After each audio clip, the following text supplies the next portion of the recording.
Imalebaki damak aikoi hingmi nakhisi haiba wakhalonda Thawai Middle Manipurgi Punsin Khongchatki manung channa nongmada imung amada tangai fadana changdraba yadraba potlam sing fangananaba ngasi Imphal East District ki awaba tarba khulama oiriba Laikhongda Thawai Middle gi mityeng makhada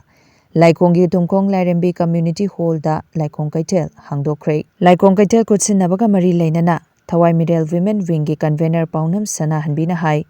Laikhong hariba mafam asi khwaidagi hena fibam chadana leiba mafam amani nungleingoi pekpana hingbagi lambi oiramlabasu thokliba isu asina maram oiraga ngasidi hingnabagi lambi amata leitre sothabada kham thengbada natana khul asi fawba thadoklaga chatlage haina thorang tawramlaba khunja sing asigi thauna hapoina Thawai Middle na hanadagi hauna hiram kayada mateng panglabasu makha tana adumak Manipurgi miyamga loinana mateng pangkhini Lan lakchingay horaga lan asina chahi ani farba phawbada khul asida nongmada tangai fadana changba potlamsing amata fangdabana hena awaba mayokna duna lakpa du kokhananaba honabani Manipurgi chahi ani faraklaba lan asi miyam amadi CSO kayana warep kaya lawrabasu mapung fana warosin purakpa ngamdri hawjik maksu governor na leibak miyamda lale haijagadabani haina miyam amadi CSO kayana lawrabasu governor amadi Mari Lainaba Singna Nachungbidana Lady. Hena Laibak Thiribadi, Lana Sigi Chaiteng Fangliba Red Johnny Haribama Fam Singda, Mapungfana Yengsin Binaba Amata Laitaba Asini, Asigumama Fam Kayasi Mapungfana Yengsin Laba Matamda,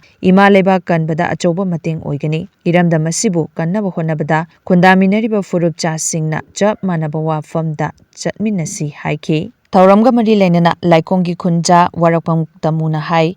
Chai ani helaklaba si kunja sigi miyamna karigumba tangai fadaba potlamama walakpa matamda turelgi ising asi kumduna lalaga natraga sanglaba kilometer mari rom chingi lambi asi aki tujungba kayaga loinana chatlaga nongpo kaithel manbidagi leiraga sizinaba ngaktani asigumba khulgi awaba si Thawai Middle na ubiraga kokhanbibagi damak thagatli lengaki maikaidagi su khul sigi kunja sing asi warabra kamdauri haiba wafam amata thamlakpa leitri miyamgi minungsina panglakpa mateng sina kayam kuina leiba yagadoribano haibasidi wahang ama oiba maramna lengaki maikaidagi su khul asida akhanaba mityeng changbiyu hawjik maksu Laikhongda leiriba khunja sing masing suna changba ngambasu nate hariba khul asi chatnaba honaba matamdasu lambi tongi fibam ka hena fattabana miyamda chawna awaba mayok nariba sisu koknaba mari leinaba singna mityeng changbiyu haiki